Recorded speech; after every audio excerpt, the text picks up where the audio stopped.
Hello everyone. We are starting a new chapter in class 5 science book and the name of the chapter is the circulatory system. In this section we are going to deal with some main important subtopics like the circulatory system, heart, process of circulations in heart, blood and its component, blood vessel like arteries, veins and capillaries, and last how to keep our heart healthy. Now, the circulatory system. We all living organisms show many similarities in our life processes, like we all eat food, we all draw energy from the food, remove the waste material, and so on. Now, the question may arise, how do nutrient, water, and gases reach each and every part of our body? The answer is these are transferred by the circulatory system. That means, as per the definition, the organ system that transport nutrient, gases and other substance to different part of our body is called the circulatory system. Now, in case of human, it is composed of three main components: heart, blood and blood vessel, arteries, veins and capillaries. Now, the human heart. The human heart is a strong muscular organ which pumps blood throughout the body. Location is in between lungs and is well protected by our rib cage. It is in a slanting position slightly to the left of the middle of the chest. The human heart is about size of the fist and has 4 chambers. The upper chamber is called the auricle or atrium and the lower chamber is called the ventricle. There is a muscular wall that separate the right and the left side of the heart. Now, the process of circulations. How blood circulate throughout the heart and lungs.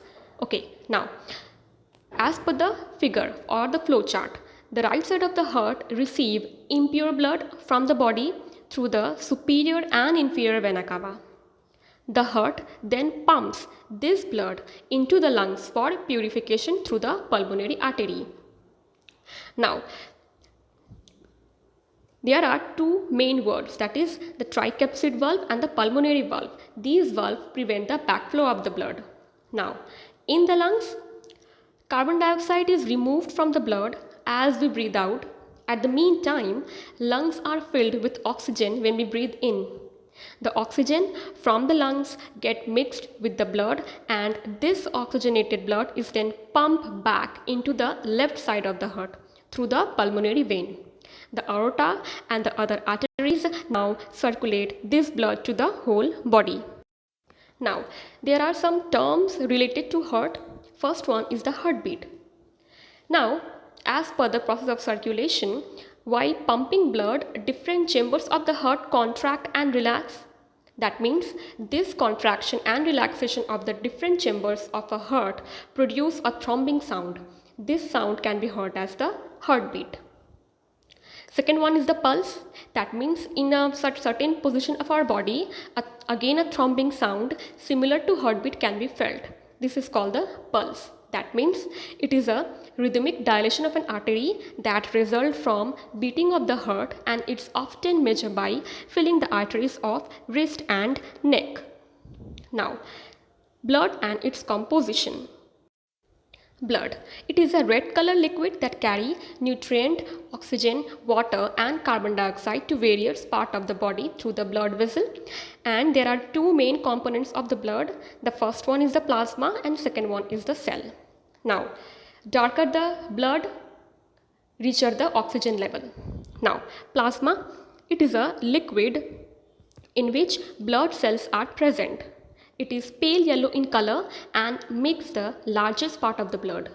Now, blood cell, there are namely of three kinds: red blood cell, white blood cell and platelets. Red blood cell, they are the most abundant type and the red color is due to the pigment called the hemoglobin. White blood cell, they protect the body from infections by destroying the germs. Platelets, they are the smallest type in the blood and they are mainly responsible for the clotting of blood. And this prevents the excessive loss of blood. Now, the blood vessel. Blood is carried to different parts of the body through pipe-like, network-like structure called the blood vessel. There are three main types, namely arteries, veins, and capillaries. Arteries, they carry oxygen-rich blood and they lie deep inside the body parts. Veins, they are made up of thinner walls and they carry deoxygenated blood and they lie closer to the surface of the skin and can be seen.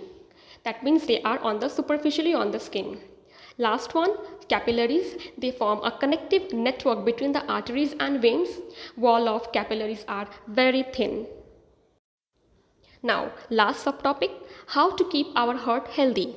Proper diet and regular exercise helps the heart to function properly. Exercises like cycling, walking, running, hiking, etc. Benefits of doing regular exercises are it strengthens our heart and lung, improve our state of mind and well-being, promote better sleep, helps to manage our weight. So this is up to this session, and please like, share and subscribe to our channel, and last but not the least, thanks for watching.